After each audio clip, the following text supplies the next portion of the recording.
এই সুন্দর শান্ত নদীটার নাম কাজলা। জলের শব্দ, হালকা বাতাস, সবকিছু যেন থেমে গেছে। এই সুন্দর নদীর ঠিক পাশেই আছে ইতিহাসের এক করুণ গল্পের নিদর্শন, আমঝুপি নীলকুঠি। এক পাশে শান্তি আর আরেক পাশে সময়ের বোঝা। এই দেয়ালগুলো আজ নীরব,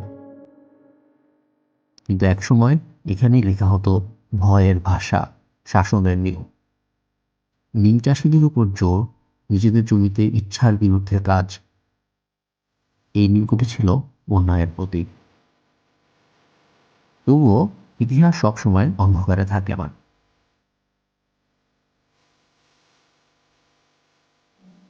এই ঘাটে এসে সব ভার একটু হালকা হয়। আমজপ নীলকুঠি আমাদের মনে করিয়ে দেয় অতীতকে, আর কাজলা নদী শেখায় আজকের মতো শান্ত থাকতে।